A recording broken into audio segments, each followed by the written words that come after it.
আসসালামু আলাইকুম। যে অন্য জায়গায় 1000-100, এবার অফার আসছে 1000-200, মেরে দে, যাই হোক।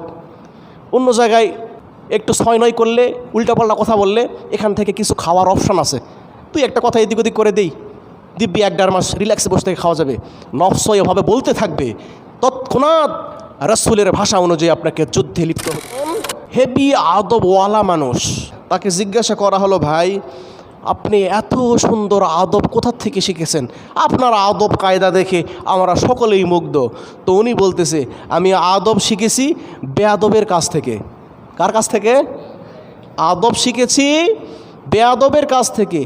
আদব শিখেছো বেয়াদবের কাছ থেকে, এটা কেমন কথা? বলে, বেয়াদব যা করে আমি তার উল্টা করি, নফস যা চাই আপনি তার উল্টা পদক্ষেপ নেন। চাই আর একবার গুনাহটা কর। মানুষ করতেছে কি হচ্ছে? মানুষ আরামে রিল্যাক্সে দুনিয়াতে খাচ্ছে না, কর তুই কর। আপনাকে ওই মুহূর্তে যুদ্ধের ময়দান নামতে হবে। কার বিরুদ্ধে? ওই নফসের বিরুদ্ধে যে নফস গুনাহের জন্য ডাকে। প্রত্যেকটা মুমিনকে মুজাহিদ হতে হবে, জিহাদ করতে হবে নফসের বিরুদ্ধে, অন্তরের বিরুদ্ধে। ফজরের আজান হয়ে গেছে, রাত এখন তো ছোট, রাত এখন ছোট নয় ভাই, রাত এখন ছোট। মোবাইল টেলিভিশন দেখতে দেখতে রাত 11টা-12টা বেজে গেছে। ফজরের সময় আর শরীর চলে না, উঠে না, গা মুচড়াচ্ছেন, ভালো লাগিচ্ছে না, কেবল মজার একটা ঘুম এসে উপস্থিত।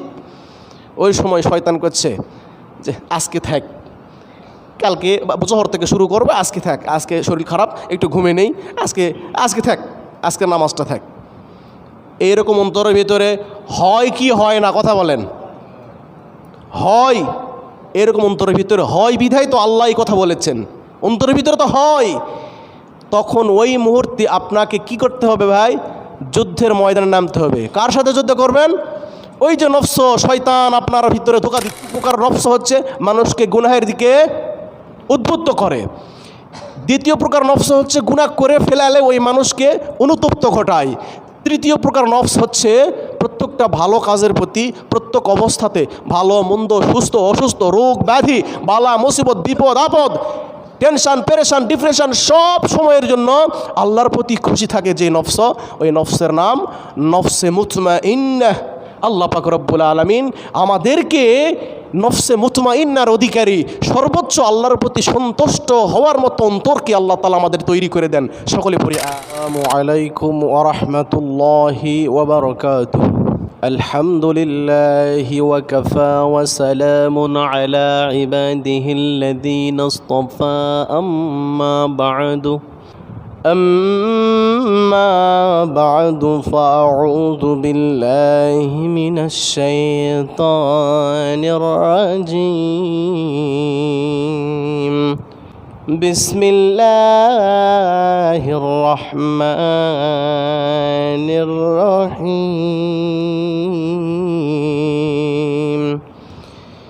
يا أيتها النفس المطمئنة ارجعي إلى ربك راضية مرضية فادخلي في عبادي وادخلي جنتي. قال رسول الله صلى الله عليه وسلم أكثروا ذكر هازم اللذات الموت. ما كان محمد أبا أحد من رجالكم ولكن رسول الله وخاتم النبيين وكان الله بكل شيء عليما.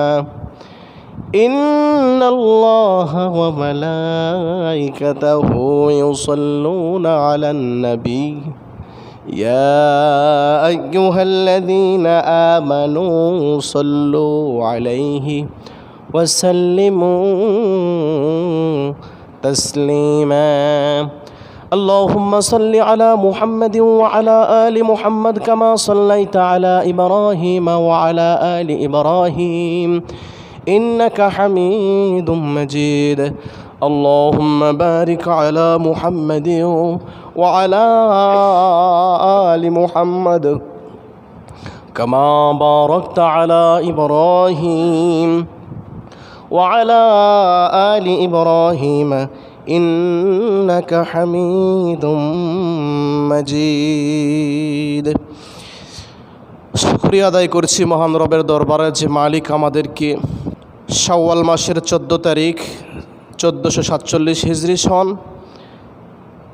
20 চৈত্র 1432 বঙ্গাব্দ এপ্রিলের 3 তারিখ 2026 জুমাবার আল্লাহ পাক রব্বুল আলামিন আমাদেরকে দুনিয়াবি সকল দায় মুক্ত করে পবিত্র জুমার নামাজ আদায়ের উদ্দেশ্যে আমাদেরকে আল্লাহ তাআলা মসজিদে উপস্থিত করিয়েছেন। নবী পাকের উপরে দরুদ ইব্রাহিম পাঠ করার তৌফিক ইনায়েত করেছেন। দিল থেকে সে রবের দরবারে শুকরিয়া জ্ঞাপন করছি, পড়ছি আলহামদুলিল্লাহ। দুজাহানের বাদশাহ আকায়ে নামদার তাজদার মদিনা মুহাম্মাদুর রাসূলুল্লাহ সাল্লাল্লাহু আলাইহি ওয়াসাল্লাম আল্লাহ পাক আমাদেরকে সেই রাসূলের উম্মত বানিয়েছেন। শ্রেষ্ঠ নবীর শ্রেষ্ঠ উম্মত আমাদেরকে আল্লাহ তাআলা বানিয়েছেন।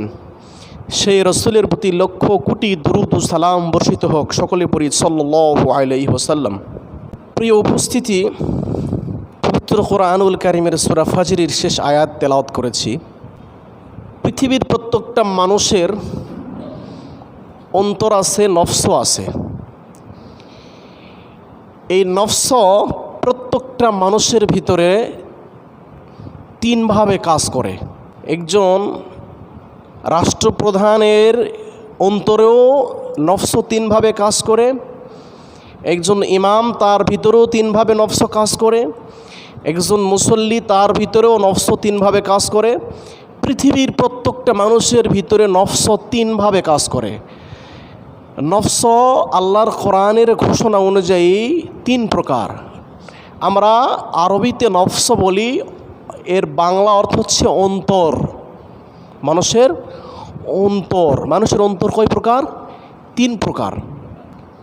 আল্লাহর কোরআনের ভাষা অনুযায়ী প্রথম প্রকার নফসের নাম নফসে আম্মারা, যে নফস খারাপের দিকে, গুনাহের দিকে মানুষকে টেনে টেনে নিয়ে যায়। দ্বিতীয় প্রকার নফসের নাম হচ্ছে নফসে লাওয়ামা। এই নফসের কাজ হচ্ছে ভুল বুঝে সংশোধন করানোর জন্য উদ্বুদ্ধ করে, পাপের অনুতপ্ত ঘটায়। তিন নম্বর নফসের নাম নফসে মুতমাইন্না, যেই নফস আল্লাহর সন্তুষ্টিতে শান্ত থাকে, আল্লাহর উপরে খুশি থাকে, আল্লাহ যা ফয়সালা দেয় সেই ফয়সালার উপরে নিজেকে অটল অবিচল রাখে। এই নফসের নাম নফসে মুতমাইন্না। তাহলে নফস কয় প্রকার? আল্লাহর কোরআনের ভাষা অনুযায়ী তিন প্রকার। তিন প্রকার নফসের তিন প্রকারের কাজ। এক প্রকার নফস মানুষকে গুনাহের দিকে শুধু টেনেই নিয়ে যায়, আর এক প্রকার নফস গুনাহ করার পরে ওই গুনার প্রতি অনুতপ্ত জায়গায়। আর এক প্রকার নফস হচ্ছে আল্লাহর পক্ষ থেকে যে কোনো ফয়সালা আসুক সেটা দ্বিধাহী চিত্তে মাথা মস্তক অবনত করে মেনে নেয়। সুবহানাল্লাহ। নফস তিনভাবে মানুষের ভিতরে কাজ করে। নফসে আম্মারা কিভাবে মানুষের ভিতরে কাজ করে? নফসে আম্মারা কি? সূরা ইউসুফ আল্লাহ পাক রব্বুল আলামিন বলেন, ইন্নান নাফসা লাআম্মারাতুম বিসসু, নিশ্চয় নফসে আম্মারা মন্দ কাজের দিকে বান্দা বান্দীদেরকে নির্দেশ দিতে থাকে। নফসে আম্মারা প্রত্যেকটা মানুষকে অন্যায় কাজ, খারাপ কাজের দিকে বান্দা বান্দীদেরকে ডাকতে থাকে, উৎসাহিত করতে থাকে। এই নফসে আম্মারার কাজ কি? মানুষকে গুনাহের দিকে টানে, ইবাদতে অলসতা ঘটায়, মানুষের ভিতরে অহংকার তৈরি করে, মানুষ শয়তানের প্ররোচনায় পড়ে, নফসে আম্মারার ধোঁকায় পড়ে নফসের গোলামি করে মানুষ অন্যায় কাজগুলির দিকে নিজেকে বাড়িয়ে দেয়। এই নফসের কাজ হচ্ছে মানুষকে অন্যায় কাজের দিকে এগিয়ে দেওয়া, সামনে বাড়িয়ে দেওয়া। এই নফসের নাম আল্লাহর কোরআনের ভাষায় আল্লাহ পাক বলেন ইন্নান নাফসা লাআম্মারাতুম বিসু। এই নফস প্রত্যেকটা মানুষের ভিতরে আছে, যে নফস মানুষকে গুনাহের দিকে উৎসাহ করে। কি আমাদের কি গুনাহের দিকে মন আকৃষ্ট করে কি করে না? করে। নামাজ শুরু করতেছেন একাকী বাসায়, ফরজ নামাজ আদায় করার পরে নফস ডেকে ডেকে বলে যে ফরজ পর সুন্নত থাক আজকে। এরপরে কি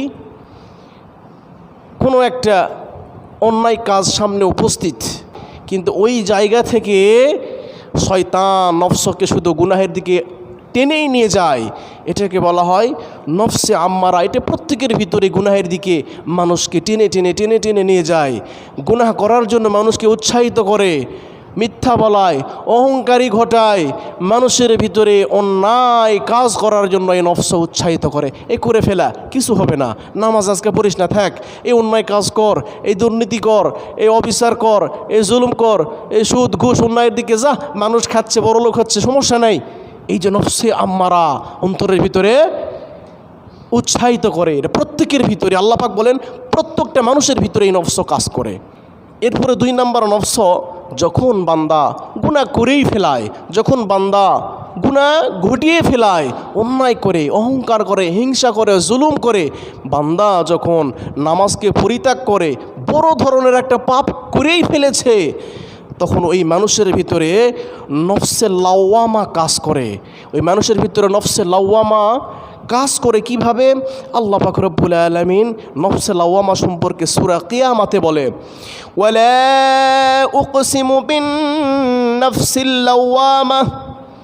আল্লাহ পাক রব্বুল আলামিন বলেন আমি কসম করি ভৎসনাকারী নফসের, অর্থাৎ মানুষ যখন গুনাহ করে, গুনাহ করার পরে ওই মানুষের নফস, ওই মানুষের অন্তর ওই গুনার প্রতি ভৎসনা করে, ওই গুনার প্রতি অনুতপ্ত হয়।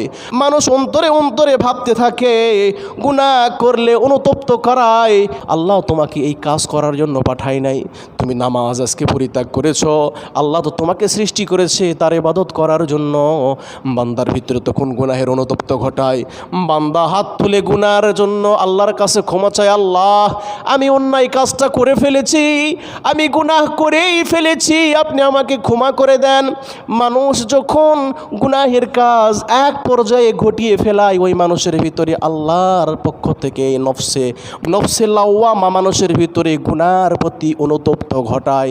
দেখেন না, গুনাহ করার পরে মনের ভিতরে খারাপ লাগে, আহারে কি অন্যায় কাজটা করে ফেললাম রে, আহারে এই অন্যায় কাজটা না করলেই পারতাম, এই খারাপ কাজটা না করলেই তো পারতাম, এই কাজটা কী জন্য করলাম, এই গুনাহ কী জন্য করলাম। অনুতপ্ত ঘটে কি ঘটে না? অন্তরের ভিতরে এরকম হয় কি হয় না? হয়। এই নফস ডেকে ডেকে বলে, এই নফসের নাম নফসে লাওয়ামা, যে গুনাহ করলে ওই গুনাহকে তিরস্কার করে ভালো কাজের জন্য রাস্তা তৈরি করে দেয়। তুই গুনাহ করে ফেলেছিস, আহারে এই গুনাহ মানুষ করে, এই গুনাহ জীবজন্তু করে, জীব জানোয়ার করে, মানুষের কাজ এটা। অন্তরের ভিতরে নিজেকে ধিক্কার দেয়, নিজেকে ভৎসনা করে। এই নফস ডেকে ডেকে গুনাহ করার পরে এই নফস মানুষকে উদ্বুদ্ধ করে, তৌবা কর, ফিরে আয়, এটা ঠিক হচ্ছে না, এটা ঠিক হচ্ছে না, এই অন্যায় কাজটা ঠিক হয়নি। এটা নিজের ভিতরে তৈরি হয় কি হয় না? গুনাহ করে ফেললে হয় কি হয় না ভাই, কথা বলেন? গুনাহ করে ফেলালে নিজের ভিতরে এই অনুতপ্ত কে দেয়? ওই নফসে লাওয়ামা এটা অনুতপ্ত ঘটানোর জন্য রাস্তা তৈরি করে দেয়। এরপরে নফসে মুতমাইন্না, এর কাজ কি? এটা প্রত্যেকটা মানুষের ভিতরে রয়েছে। নফসে মুতমাইন্না সম্পর্কে আল্লাহ পাক রব্বুল আলামিন সূরা ফাজরিতে বলেন ইয়া আইয়াতুহান নাফসুল মুতমাইন্না, হে প্রশান্তি নফস, তুমি তোমার প্রতিপালকের দিকে আসো, হে পরিশুদ্ধ অন্তর, তুমি তোমার রবের দিকে ধাবিত হও, তুমি তোমার রবের দিকে চলে আসো, তুমি তোমার রবের প্রতি সন্তুষ্ট ছিলে, তোমার রব খুশি হয়ে বান্দা তোমাকে তোমার রব জান্নাতের মালিক বানায়া দিয়েছেন। সুবহানাল্লাহ। এটা মৃত্যুর পর পরিশুদ্ধ নফস, নফসে মুতমাইন্না, যে নফস আল্লাহর প্রতি সন্তুষ্ট ছিল। আল্লাহ ওই বান্দাকে বলবে, তুমি দুনিয়াতে আমার প্রতি সন্তুষ্ট ছিলে, আজকে আমিও তোমার প্রতি সন্তুষ্ট। ইরজিই ইলা রাব্বিকি রাদিয়াতাম মারদিয়া ফাদখুলি ফি ইবাদি ওয়াদখুলি জান্নাতি।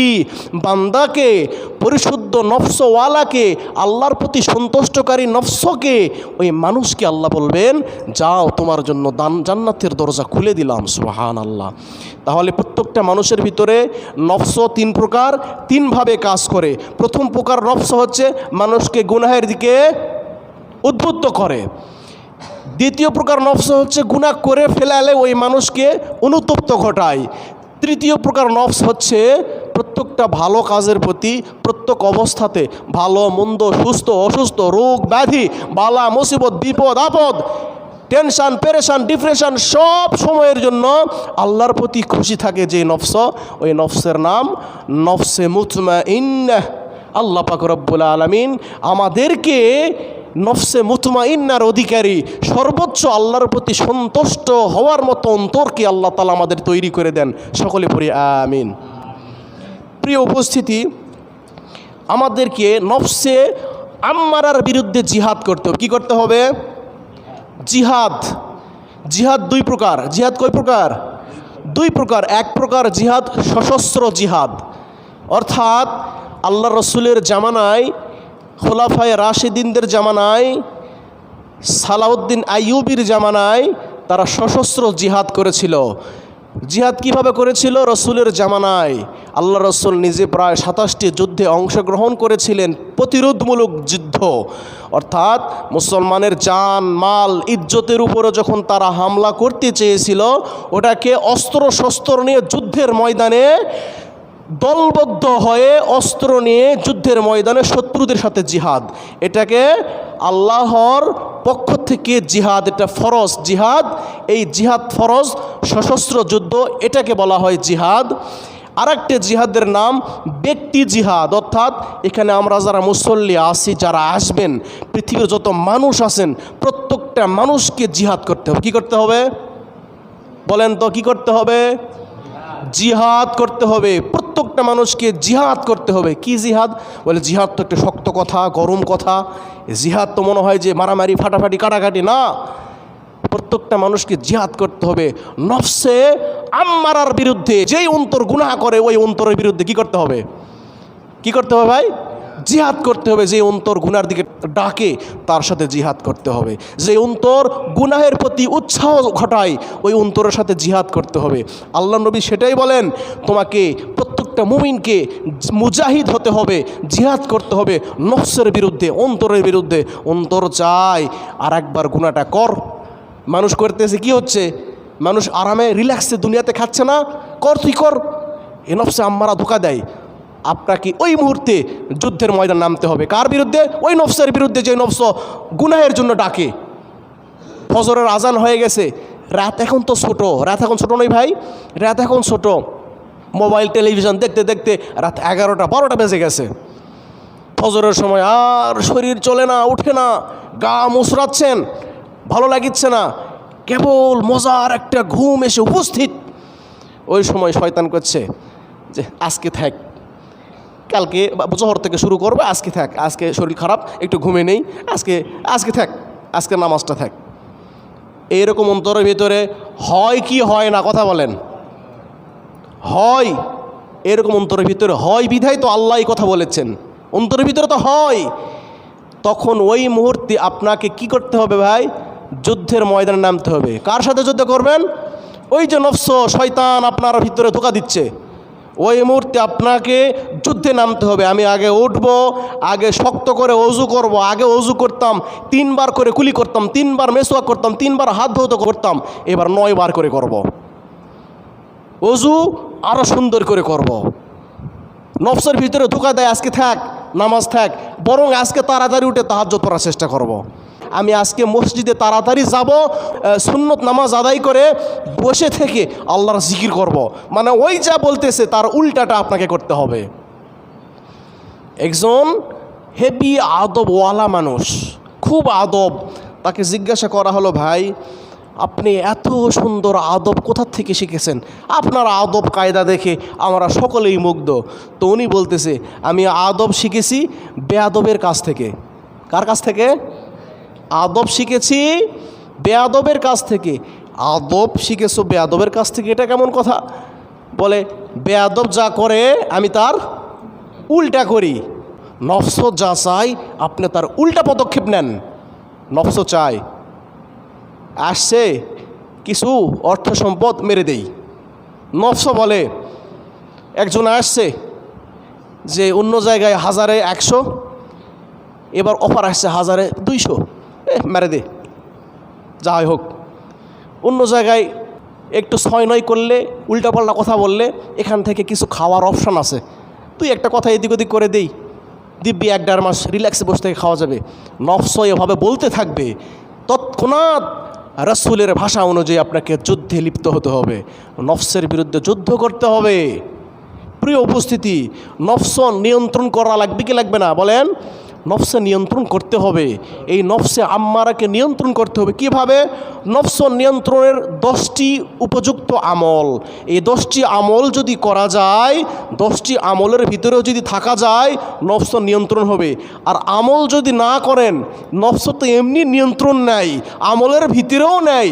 এই নফস যে শয়তান কখন কোথায় কোন জায়গায় কাজে লাগে আপনাকে জাহান্নামে নিয়ে যাবে, আপনি চিন্তাও করতে পারবেন না। প্রিয় উপস্থিতি, নফস নিয়ন্ত্রণের 10টি উপযুক্ত আমল হলো, 1 নম্বর নফস নিয়ন্ত্রণের আমল, 1 নম্বর আমল নিয়মিত নামাজ আদায় করা। কি আদায় করা ভাই? নিয়মিত না অনিয়মিত? ফজর আছে, জোহর নাই, জোহর আছে, মাগরিব নাই, মাগরিব আছে, এশা নাই, এই নামাজই নিয়মিত নামাজি নয়। নিয়মিত নামাজ আদায় করা, নিয়মিত নামাজ আদায় করা অর্থাৎ ফজর টু এশা একবারে নিয়মিত আদায় করা। নামাজ আদায় করলে কি হয়? আল্লাহ পাক রব্বুল আলামিন সূরা আনকাবুতে বলেন, ইন্নাস সালাতা তানহা আনিল ফাহশাই ওয়াল মুনকার। আল্লাহ পাক কোরআনে বলেন, নামাজ অশ্লীল কাজ থেকে, অন্যায় কাজ থেকে, মানুষের শয়তানের পক্ষ থেকে যেই কাজগুলি হয়, এই কাজগুলি থেকে নামাজিকে বিরত রাখে। সুবহানাল্লাহ। নিয়মিত নামাজ আদায় করলে শয়তান থেকে বাঁচা যায়, অন্যায় কাজ থেকে নিজেকে বিরত রাখার রাস্তা তৈরি হয়ে যায়। সুবহানাল্লাহ। নামাজ নফসকে নিয়ন্ত্রণ করে। নফস নিয়ন্ত্রণের সবচাইতে উত্তম পদ্ধতি হচ্ছে নিয়মিত নামাজ আদায় করা। এরপরে নফস নিয়ন্ত্রণের 2 নম্বর আমল হচ্ছে কোরআন তেলাওয়াত করা। কি তেলাওয়াত করা? আল্লাহ রসুল বলেন, তাআল্লামুল ফারাইদ ওয়াল কোরআন ওয়া আল্লিমুন নাস ফাইন্নী মাকবুদ। আল্লাহর নবী বলেন, তোমরা কোরআন এবং ফরজ শিক্ষা করো, কেননা তুমি তো পৃথিবীতে চিরদিন থাকবে না, তুমি এই জন্য কোরআন শিক্ষা করো, তুমি তো পৃথিবীতে চিরদিন থাকার জন্য আসো নাই। আল্লাহর নবী আরেক হাদিসে বলেন, আফদলুল ইবাদাহ তিলাওয়াতুল কোরআন। কোরআন শরীফ তেলাওয়াত সর্বোত্তম ইবাদত। এই জন্য আমাদেরকে নিয়মিত কোরআন তেলাওয়াত করতে হবে, কোরআন তেলাওয়াতের অভ্যাস করতে হবে। আমরা তো কোরআন তেলাওয়াত অনেকে জানি না তেলাওয়াত করব কি। কোরআন তেলাওয়াত করলে কি হয়? কোরআন হৃদয়কে, অন্তরকে পরিশুদ্ধ রাখে, গুনাহ থেকে, নফসে আম্মারা থেকে অন্তরকে ফিরিয়ে রাখে। নফস নিয়ন্ত্রণের 3 নম্বর আমল হচ্ছে বেশি বেশি জিকির করা। বেশি বেশি জিকির করা। কার জিকির ভাই? আল্লাহর জিকির। কার জিকির? আরেকবার বলি, কার জিকির? জোরে বলি আল্লাহু আকবার। জোরে বলি আল্লাহু আকবার। আরেকবার বলি সুবহানাল্লাহ, আলহামদুলিল্লাহ, আল্লাহু আকবার, লা ইলাহা ইল্লাল্লাহ। এগুলা কার জিকির? আল্লাহর জিকির করলে কি হয়? আল্লাহ পাক রব্বুল আলামিন বলেন, আলা বিযিকরিল্লাহি তাতমাইন্নুল কুলুব। নিশ্চয় আল্লাহর জিকির দিলের ভিতরে প্রশান্তি ঘটায়। কার জিকির? আল্লাহর জিকির অন্তরের ভিতরে প্রশান্তি ঘটায়। পৃথিবীর আপনি যাকে স্মরণ করেন দিলের ভিতরে পরিপূর্ণ শান্তি আসবে না। আপনি আল্লাহর জিকির করেন, আপনার দিলের ভিতরে প্রশান্তি আসবে, দিল থেকে শয়তান হটে যাবে, ওই দিলের ভিতরে আল্লাহ বসে যাবেন। সুবহানাল্লাহ। এই জন্য যদি নফসকে নিয়ন্ত্রণ করতে চান, নফসে আম্মারার বিরুদ্ধে যুদ্ধ করতে চান, আল্লাহর বেশি বেশি জিকির করেন। সুবহানাল্লাহ। তাহলে 3 নম্বর আমল কি? বেশি বেশি জিকির করা। বেশি বেশি জিকির করলে নফস অন্তর শান্ত থাকে। এরপরে নফস নিয়ন্ত্রণের 4 নম্বর আমল রোজা রাখা। নবীজি বলেন আসিয়ামু জুন্নাহ, রোজা হচ্ছে ঢাল স্বরূপ। রোজা কি স্বরূপ? ঢাল ঢাল ঢাল। যুদ্ধের ময়দানে জিহাদের যে ঢাল ব্যবহার করে শত্রুপক্ষের আঘাত ফেরানোর জন্য, ওই ঢাল হচ্ছে রোজা। রোজা ঢাল কেন? রোজা মানুষের অন্তরের কামনা বাসনা দূরে সরে দেয়। মানুষের অন্তর চায় গুনাহ করতে, জেনাহা করতে, ব্যভিচার করতে। এই গুনাহের কাজ থেকে রোজাটাকে অন্তর ফিরিয়ে রাখে। আল্লাহ রসুল বলেন তোমার উপরে যদি বিবাহ ফরজ হয়ে যায়, বিবাহ তো ফরজ, সুন্নত, ওয়াজিব, বিবাহ বিভিন্ন প্রকার আছে। তোমার উপরে যদি বিবাহ ফরজ হয়, শক্তি সামর্থ্য যদি না থাকে, শক্তি আছে সামর্থ্য যদি না থাকে, তাহলে তুমি কি করো? নিয়মিত রোজা রাখো। রোজা রাখলে কি হয়? তোমার কামনা বাসনা দূরে চলে যায়, তোমার নফসকে ঠিক লাইন মতো চলতে থাকে। এই জন্য আল্লাহর নবী বলেন সিয়ামু জুন্নাহ, রোজা হচ্ছে কামনা বাসনা থেকে বাঁচার ঢাল স্বরূপ। তাহলে অন্তরকে পরিশুদ্ধ করার জন্য, অন্তরকে ঠিক লাইনে নিয়ে আসার জন্য উত্তম একটি আমল হচ্ছে রোজা রাখা। প্রিয় উপস্থিতি, নফসকে কন্ট্রোল করার 5 নম্বর আমল হচ্ছে নিজেকে হিসাব করা, প্রত্যেকের হিসাব নেওয়া। বিখ্যাত একজন কবি বলেন তোমার নিজের হিসাব নিজে নাও তোমাদের হিসাব নেওয়ার আগে। অর্থাৎ প্রত্যেকে সকাল থেকে সন্ধ্যা পর্যন্ত যা যা করেছেন প্রত্যেকটা হিসাব করেন। কি করলাম, কি অন্যায়, কি ন্যায়, কি হক, কি বাতিল, কি কাজ করলাম, এটা দিনের শুরু থেকে শেষ পর্যন্ত রাতের বেলায় হিসাব করেন। এই হিসাবটা করতে হবে কখন? আল্লাহ আমাদের হিসাব নেওয়ার আগে। হাসরের ময়দানে আল্লাহ আমাদের বিচার নেওয়ার আগে, হিসাব করার আগে প্রত্যেকের দিনের হিসাব রাতের বেলায় বসে থেকে মিলাতে হবে। সারাদিন আমি কি করলাম একটু হিসাব নেন, তাহলে দেখা যাবে নফস নিয়ন্ত্রণে আসবে। যদি আমরা আমাদের প্রত্যেকের হিসাব নিতে পারি, আমাদের নফস নিয়ন্ত্রণে আসবে। আমরা তো আমাদের হিসাব নেই না, আমরা আমাদের প্রতিবেশীদের হিসাব নিয়ে ব্যস্ত থাকি। ওই কয় টাকার মালিক, ওই কি করলো, ওর কি অবস্থা, ওর কি দিন, ওর বউ কি করলো, ওর ভাই কি করলো, এই কাজে ব্যস্ত। নিজের হিসাব, নিজের খবর নাই, নিজের খবর আমাদের কাছে নাই, আমরা নিজের খবর করি না। প্রিয় উপস্থিতি, এরপরে নফস নিয়ন্ত্রণের 6 নম্বর আমল হচ্ছে খারাপ সঙ্গ ত্যাগ করা। খারাপ সঙ্গ ত্যাগ করা। আল্লাহ পাক রব্বুল আলামিন সূরা যুখরুফে বলেন আল আখিল্লাউ ইয়াউমাইযিন বা'দুহুম লিবা'দিন আদুউন ইল্লাল মুত্তাকিন। আল্লাহ পাক রব্বুল আলামিন বলেন যেদিন বন্ধুরা একে অপরের শত্রু হবে, বন্ধুরা বন্ধুর শত্রু হবে। আচ্ছা ভাই, বন্ধু কি বন্ধুর শত্রু হয়? কোন দিন হবে? আল্লাহ পাক বলেন ওই দিন বন্ধু বন্ধুদের শত্রু হবে। কারা ব্যতীত? মুত্তাকি ব্যতীত। বন্ধু বন্ধুর শত্রু হবে মুত্তাকি ব্যতীত। অর্থাৎ খারাপ বন্ধু সেই দিন ওই খারাপ বন্ধুর শত্রু হবে। সেই দিন কলার চেপে ধরবে, বলবে তুই আমাকে এই গুনাহের কাজের জন্য নিয়ে গিয়েছিস, আমি মসজিদে যাব, তুই আমাকে কলার ধরে নিয়ে গেছিস, চল বাজারে যাই আড্ডা দেই, চল অমুক জায়গায়, চল অমুক জায়গায় অমুক কিছু দেখতে, চল হলে সিনেমা দেখতে, চল অন্যায় কাজ করতে। বন্ধু সেই দিন বন্ধুর কলার চেপে ধরবে আর বলবে তুই আমাকে এই অন্যায় কাজের দিকে নিয়ে গিয়েছিস। সেই দিন বন্ধু বলবে আমি তো তোকে যেতে বলেছিলাম, তুই গিয়েছিলিস কেন, কেন আমার কথা শুনলি? সেই দিন আফসোস করবে আর হাত কামড়ে আর বলবে ওয়াউমা ইয়া'আদ্দু যালিমু আলা ইয়াদাইহি ইয়া লাইতানি ইত্তাখাযতু মা'আর রাসূলি সাবিলা। হায় আফসোস, নিজের হাত কামড়াবে আর বলবে, মাথা নিজেই ঠুকাবে আর বলবে, মাথা ফেটে ফেলবে আর বলবে আমি যদি ওই দিন মানে দুনিয়াতে যদি বন্ধু একজন ভালো মানুষকে বানাইতাম, একজন মুত্তাকিকে বানাইতাম, তাহলে আমি মুত্তাকির পথে চলতে পারতাম। এই জন্য খারাপ বন্ধুদের সাথে সম্পর্ক রাখার কারণে আমি খারাপ হয়ে গেছে, আমার অন্তর খারাপ হয়ে গেছে। উত্তম আমল হচ্ছে খারাপ সঙ্গ ত্যাগ করা।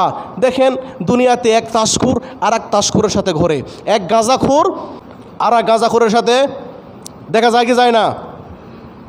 হঠাৎ করে খুব কম দেখবেন একজন চূড়ান্ত নিশাখোর একজন মসজিদের ইমামের সাথে ঘুরতেছে, এরকম দেখা যায় ভাই? দেখা যায় না, খুব কম। এই জন্য খারাপ সঙ্গ ত্যাগ করা, নফস যদি ঠিক রাখতে চান খারাপ সঙ্গ পরিত্যাগ করুন, ভালো সঙ্গ নেন, মুত্তাকিদের পথে আসুন, ভালো মানুষের পথে আসুন। আল্লাহ পাক ওটাই বলেন যে সেই দিন বন্ধু বন্ধুর শত্রু হবে, মুত্তাকিরা তাদেরকে উপকার করবে। প্রিয় উপস্থিতি, নফস কন্ট্রোল করার আরেকটি আমল হচ্ছে আল্লাহর কাছে বেশি বেশি দোয়া করা। সূরা মুমিন আল্লাহ পাক বলেন, উদউনি আস্তাজিব লাকুম, তোমরা বেশি বেশি আমি আল্লাহকে ডাকো, আমি আল্লাহর কাছে দোয়া করো, আমি আল্লাহ তোমাদেরকে মাফ করে দেব। সুবহানাল্লাহ। আমি আল্লাহ তোমাদের পাশে থাকবো, আমি আল্লাহ তোমাদের কাছে থাকবো। এই জন্য আল্লাহর সাহায্য ছাড়া নফস নিয়ন্ত্রণ করা সম্ভব নয়। আল্লাহর কাছে বেশি বেশি দোয়া করো, আল্লাহ আপনি আমার নফসের ভিতরে শান্তি দান করুন, প্রশান্তি দান করুন, আল্লাহ আমার নফসকে খাঁটি বানায় দেন। আল্লাহর কাছে বেশি বেশি চাওয়া এবং দোয়া করা। প্রিয় উপস্থিতি, 8 নম্বর আমল হচ্ছে মৃত্যুর স্মরণ করা। কিসের স্মরণ করা? আপনার কথা বলেন না, কিসের স্মরণ করা? মৃত্যুর স্মরণ করলে নফস নিয়ন্ত্রণ হয়, মৃত্যুর আমল করা। আল্লাহর নবী বলেন, আকসিরু যিকর হাজিমিল লাজ্জাতিল মাউত, তোমরা বেশি বেশি মৃত্যুকে স্মরণ করো। মৃত্যু দুনিয়ার লোভ লালসা স্বাদকে ধ্বংস করে দেয়। মৃত্যুর স্মরণ বেশি বেশি করলে দুনিয়া থেকে নিজেকে ফিরে রাখা যায়। আপনি বেশি বেশি কবর দেখেন, আপনি বেশি বেশি কবরের ছবি দেখেন, আপনার মোবাইলের ওয়ালপেপারে কবরের ছবি রাখেন, মোবাইল স্ক্রিন লক খোলার পরেই যেন আপনার কবরের ছবি ভেসে ওঠে, আপনার কবরের কথা মনে হয়ে যাবে। কোন মানুষ কিভাবে মারা গেল চিন্তা করুন, ওই মানুষটা কিভাবে মারা গেল। আপনি নাক বন্ধ করে থাকুন, নিঃশ্বাস 1 মিনিট বন্ধ রাখার চেষ্টা করুন, যে ওই সময় আমার নিঃশ্বাসটা যে বার হয়ে যাবে কেমন উপলব্ধি হতে পারে, ধর থেকে জীবনটা বাইর হয়ে যাওয়ার সময় কেমন হতে পারে। আপনি একটু নিজে নিজে নাক চেপে থাকুন, যে নিঃশ্বাস বন্ধ হয়ে যাওয়ার শেষ মুহূর্তে যে আমি নিঃশ্বাস বন্ধ করাছি 1 মিনিট পার 10 সেকেন্ড 15 সেকেন্ড 20 সেকেন্ড হয়ে গেল, আমার ভিতরের অনুভূতি কেমন আসছে, ওই সময় আমার অনুভব কেমন।